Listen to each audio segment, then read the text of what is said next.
One more thing on the TNA front before we move on here. I have to comment on this. And it involves Vince Russo. Now, there had been a lot of discussion in recent months about whether or not Vince Russo is still working for TNA. He would deny it. A lot of people in TNA would deny it. It was Mike Johnson of PWInsider.com a few months ago, actually, who broke the story, him and Dave Scherer, who work over on that website, who said they have it on reliable intel, I guess you would say, that Vince Russo is, in fact, still under contract in some capacity and working for TNA, whether it's in a creative role or some other role. He is still connected to TNA. He is not gone.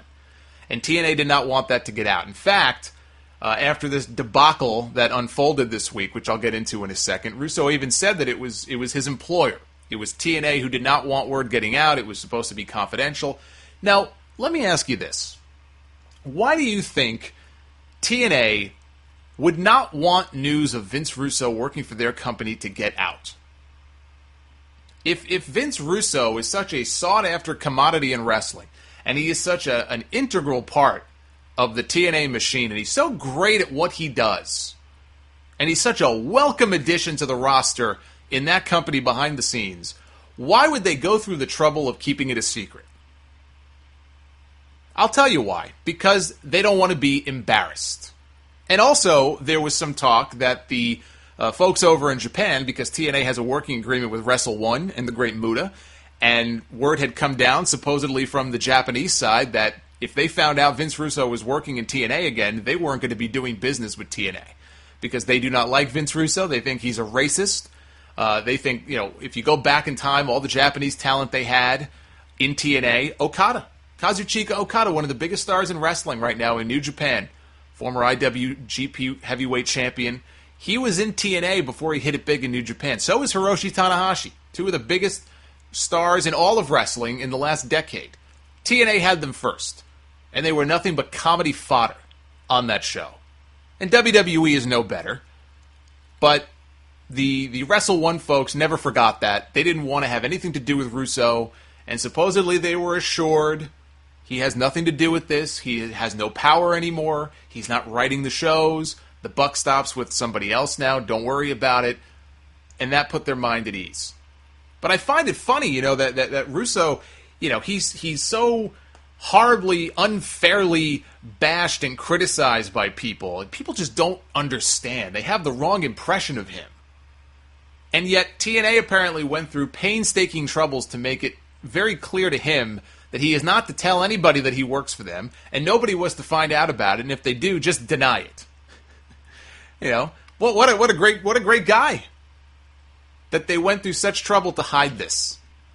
But what happened this week, and the reason I bring Russo's name up, is there was a little incident that took place. Mike Johnson over at PW Insider received an email. He was not blind copy, but he was copied on an email that Vince Russo himself was sending to Mike Tenay and Taz with instructions on how to handle the commentary and post-production for these New York City shows, because Tenay and Taz, I guess, were in Nashville to do the voiceovers and whatnot. And so Russo was sending them instructions as per his deal, because in fact Vince Russo was still working, and maybe still is, still working in some capacity for TNA. How involved he is, I don't know, but he is, or was, still under contract to them. Somehow, Mike Johnson of PW Insider got copied on that email. How the hell that happens, I don't even know. Johnson gets the email, and that's confirmation. After months of denials and speculation on their original report, they now have irrefutable proof that, in fact, Vince Russo is working for TNA. So they put a news item on their website explaining that Mike Johnson was inadvertently copied on this email from Vince Russo, and so that should put to rest any debate whatsoever that Vince Russo is, in fact, back under the employ of TNA. That's all that it was. It was just a brief confirmation on the PW Insider site that their original report was accurate. They didn't reprint the email. They didn't bash Russo. They were just stating what happened.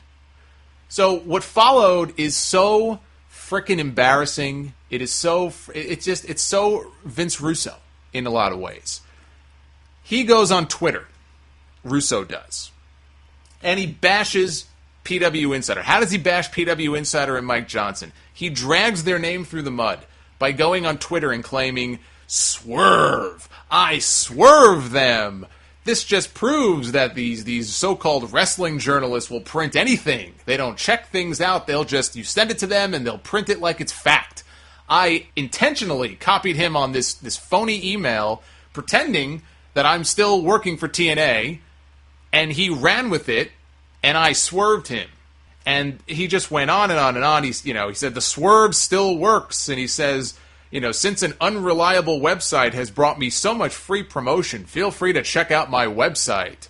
Then he sent an email to Mike Johnson directly, or a tweet, I should say. He says, would you thank Dave Scherer, who also works on PW Insider, would you thank Dave for me for all the free promotion? If I knew it was going to be this easy, I would have done this a long time ago.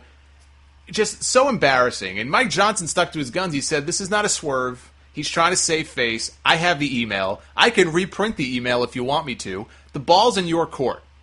So basically, he threw it right back in Russo's face and said, listen, I can print the email and show people if you want me to. You've got two choices. You either come clean and admit your mistake, or I can just show them, everybody the proof and let them make up their own minds. So the end result of all this was that Russo had to walk back all of his statements. He had a public apology that he issued to Mike Johnson. Supposedly, he also reached out to him privately and emailed him a private apology. Now, all of these tweets were up on Russo's timeline. For whatever reason, he removed the public apology. He took it down.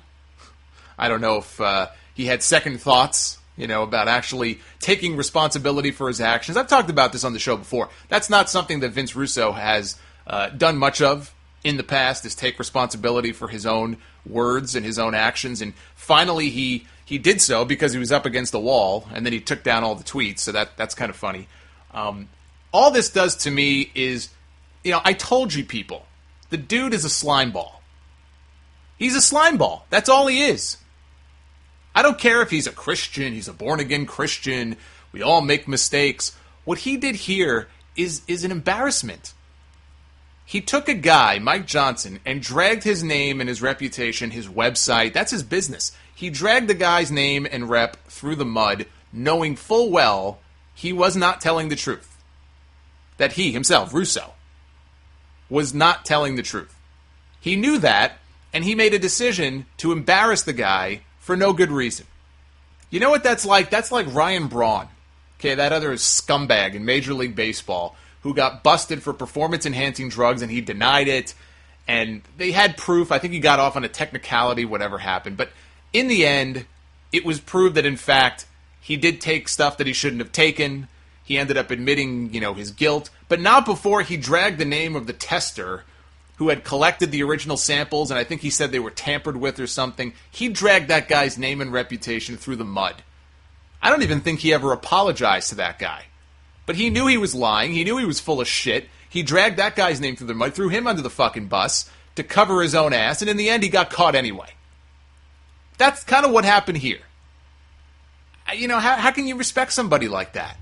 And Russo's response to all of this, after apologizing for what he did, was to say that, he had to keep confidential his arrangement with TNA. It was his employer. His employer wanted it to be kept confidential. And so I wanted to honor their wishes. And that's what I intended to do. He said, my integrity means everything to me, so I just hope you can understand and forgive. My integrity means everything to me. See, the implication there is that you have any integrity in the first place, which is a joke. If this news gets out, and you didn't leak it yourself, but it gets out somehow that Vince Russo was working or probably working for TNA, and that's not what TNA wanted, okay? They didn't want that news to get out, but you didn't leak it yourself. So your response is to knowingly drag somebody's name through the mud. How about keeping your fucking mouth shut and not saying anything? No, instead, he chose to knowingly go out and smear somebody else knowing that he himself was full of shit. And I'm happy now that it's out in the open. I mean, it's the worst-kept secret in wrestling that Vince Russo was still working in some capacity for TNA. Now we know for sure. And Russo handled it, I guess, the only way that Vince Russo could handle it. He tried to turn it into a swerve, and in the end, it blew up in his face and made him look like a jackass.